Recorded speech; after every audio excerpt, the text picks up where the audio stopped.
Retirement, a term that can be filled with excitement, fear, or outright anger. Many of us work our entire lives at a job that maybe we don't like too much, maybe we outright despise, maybe we're okay with. But either way, we're looking forward to getting through that, so that one day we can just pursue our passions. But a growing contingent of older Americans are working past the age of retirement. They're continuing to participate in the workforce. Also, for many younger Americans, things such as pension plans and the systems that have historically been used to help fund retirement, they're really becoming a thing of the past. So, in a world filled with so much uncertainty and doubt, what can we do to make sure that people, once they get to that age of retirement, they have the choice to do so? They don't have to. They're not compelled to do it. If they want to retire, they can. Well, if these are questions you've asked or you have interest in, be sure to stick around as we have an open discussion about the problems that face all of our futures.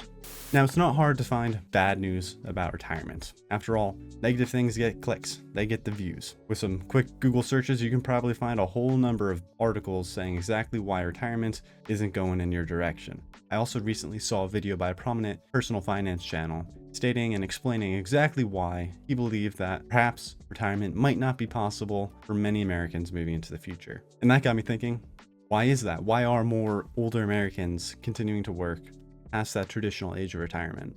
And that led me to some data from Pew Research, and it showed that Americans aged 65 and older, the number of them working full-time in the workforce has more than doubled over the past 35 years. Since the late 1980s, the number of Americans 65 and older working full-time is almost twice of what it used to be. Only 47% of adults in that age category of 65 and above worked full-time in 1987. However, today, that number is all the way up to 62%. While that's alarming on its face, I wanted to dig a little bit deeper and see, okay, well, why are people continuing to work later into life than previously? Perhaps some older American adults have to do it in order just to make ends meet. Maybe it's not a choice. Maybe they have to. Unfortunately, there's almost always a contingent of the population that's true for, that they have to work well into their senior years, and it's always terrible to see. However, the data wasn't clear on a reason why. One of the things that was offered, though, was the possibility that advance in healthcare has really enabled older Americans to continue working actively well into their older years, whereas even as recently as the 80s and 90s, the healthcare just wasn't what it is today, and they couldn't work to the same degree that they can now. Lifespans are also continuing to expand, which might just mean that people who are 65, 67, and older are simply more capable than previous generations were at their age. Also, workers in this age demographic also reported higher worker satisfaction. They liked what they did. They felt fulfilled. However, that can't be said for the younger demographics. So those who were 18 to 29, only 45% said that they enjoyed their work. The majority of that younger cohort dislikes their work, while 2/3 of those 65 and above are enjoying it. So it's not clear that this increase in workforce participation is due to requirements in the sense of financial responsibility that they can't fulfill without the job. Some of them might just actually enjoy what they do. That's not to say that it's never the case. There certainly are situations where it is, but for the demographic as a whole, it's not so obvious that that's what's going on. So we really need to be careful to not extrapolate from the data too much that it really doesn't say. But what about that younger age demographic? That video I referenced earlier from the personal finance channel that discussed retirement was really focusing on Gen X, millennials, and Gen Z, and their future likelihood or ability to retire. So what's going on there? Well, first, I think that this video was presented very well. In fact, one of the things that was presented during this video was a really nice table. I went ahead and recreated the table in my own format, and this data is pulled directly from the Federal Reserve. I'll leave a link to that data in the description. But what it shows is by age cohort, the amount of retirement savings. So if you look at the left of the chart here, you can see that we have the age cohorts, but it's also broken up by year. So it tracks this through time, retirement savings through time. On the left, we have in the past going towards today on the right. The trend is moving up. It's an upward trend. So it's actually, the data here is relatively positive. However, there's some things to consider. One of the reasons that retirement savings might have been lower on the left side than today, is that more people were relying on pensions. So what a pension was is that you get paid a portion of your salary after your retirement, and many people would rely on that for their retirement savings. However, those are largely a thing of the past, so people are having to rely more and more on their own savings. But as you can see, there's been some success with personal savings, and for those aged between 55 and 64, so approaching that retirement, the average savings is about $185,000. But that still lags well behind where we would like to see people be for retirement, especially if you plan to live for another 10, 20, 30, who knows, maybe even 40 years, depending on the increase in technology, it's going to be very hard to make it through with just $185,000. So how much really could we save during that period if $185,000 isn't ideal? A generally accepted amount for retirement savings is somewhere around 15% of your pre-tax salary. And according to the Federal Reserve, the average personal income for those age 15 and above is about $40,480. With this income, if you were to save 15% of your pre-tax income and put it into a Roth IRA, for example, you would be saving about $6,000 every single year. Also, this number might in actuality be a little bit higher for working age adults. This number does include those who are 15, 16, 17, just really starting off. The numbers might be slightly higher, but just for the sake of example, let's just consider $40,000. Invested into a broad-based index fund or mutual fund that tracks the S&P 500, we could expect $6,000 from the age of 25 until your retirement at 67 to grow into a total value of over $4 million. And this growth rate assumes an average annual return of 10.26%, which is the average we've seen year over year for the S&P 500 since 1957. Now, even if you are somebody who is not comfortable with being in index funds or mutual funds like that until the age of retirement, even if you were just to do the same thing until age 45, if you were to invest in these index funds or mutual funds until the age of 45, when you pull that out, you'd have somewhere in the neighborhood of $710,000 based on these average returns. Then if you put that entirely into bonds, and let's say you got a 5% return on that, and if you rather, you can just think of this as a mix of stocks and bonds, however you want to imagine getting to that 5% number. 5% annual return though, you could expect that by your retirement age to still be worth $2.3 million. However, I personally would not do this. I would keep it in those mutual funds or index funds for my own finances, because one of the biggest killers of your compound growth over time is going to be lost to inflation. If we just imagine an average inflation rate of about 3%, which is the average we've seen both from 1900 until now and from 1980 until now, that would make your total $2.3 million investment worth only $640,000 in today's buying power by the time that you retire. But at least if you had kept it in the mutual funds and the index funds tracking the S&P 500, you would probably still have over $1 million by the time of your retirement in equivalent buying power. So that's just one of the reasons that people such as Dave Ramsey prefer to keep their money in mutual funds and these index funds rather than pulling them out and putting them in bonds. But obviously $185,000 is nowhere near any of the numbers that we were just talking about before. It's not near 2.3 million. It's not near 4 million. It's not even near 640,000. It's not near any of those. So what is going on? Well, like we talked about before, people historically often relied on pensions for their retirement.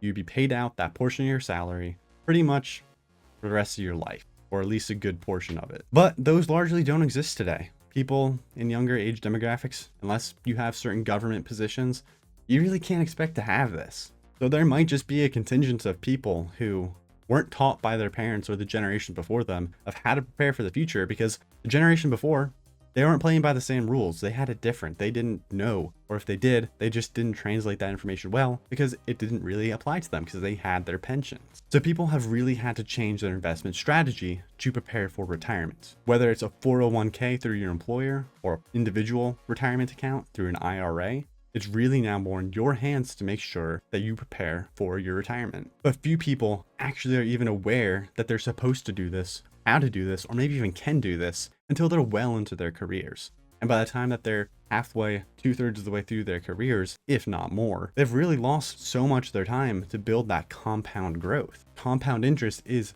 exponential. So if you lose the first 2/3 of that, you're going to be in a much harder position than you would be or would have been if you started at the beginning of your career. But if that describes you, don't despair, because there is always more time to invest. But if you're still early in your personal earning career, use this as an opportunity to start investing in your retirement. You're not going to regret it when you get to that time. What you will regret is trading it for DoorDash, Temu nonsense, and super overpriced concert tickets. But with so many people not preparing for their financial futures, not preparing for retirement, this video suggested a potential alternative solution to dealing with this entire retirement predicament that we find ourselves. So in this video, the creator describes some other nations that have well-ranked retirement ratings. That is, they're considered a good place to retire because people often have savings for their retirement.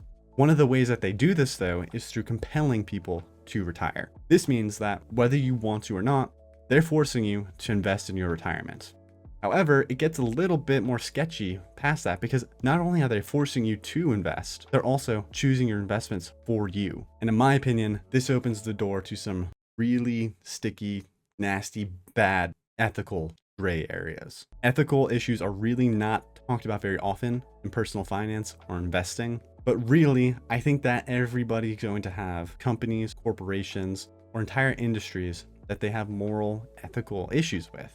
You're not going to want to be invested in everything necessarily. And if that describes you, if you are somebody who is maybe an ethical investor, somebody who wants to have forethought in what you put your money into, then this is a big issue, because you're being compelled to invest. They are forcing you. They're taking money out of your paycheck and putting it into a corporation that you might hate. You might not want to see them succeed. Matter of fact, you might even want to see them fail.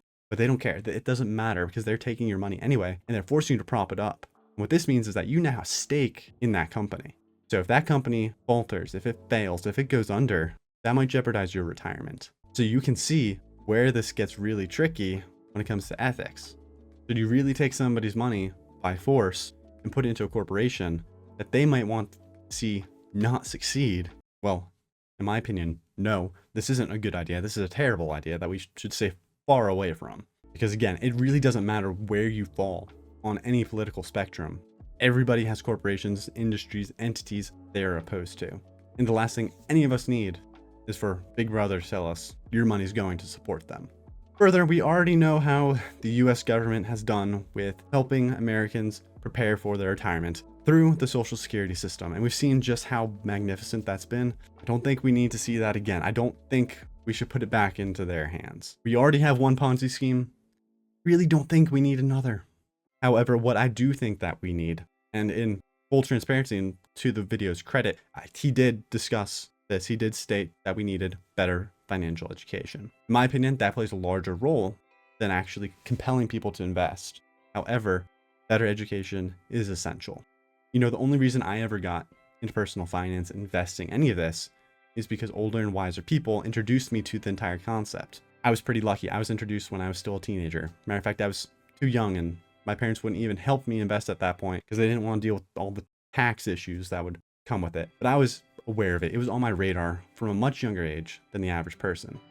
Unfortunately, that's not true for most people. Unfortunately, it seems like the norm is for most people not to really know anything about this through high school, let alone middle school, but high school, college, and then even after college when they're in the workforce. I can't tell you how many people I know, they might either not be investing for retirement, or they might be investing in retirement, but they don't even know what they're doing. They don't know how it works. They just know that part of their money goes into this 401k or simple IRA from their employer. But after that, they have no idea what's going on. Unless you're studying a financial career specifically, most of us have had no exposure to this unless we've done our own research. So I think that we need to start teaching these concepts at a much younger age, and we really need to give people the tools to prepare for their own retirements. I don't think the issue is that people don't want to prepare for their future. I don't think people want to be broke when they get to that age. I don't think most people want to work into their very elderly years. But for those people that don't have retirement savings, how many of them were just never taught? You know, the truth is that retirement is far from impossible. It is very possible. It is not a pipe dream. It just requires that people understand that it's not just going to happen. With the system that we have in place in America, you have to take responsibility for your own retirement. And at first, that seems really daunting. It seems very scary, but I promise you, it is not. It does not have to be.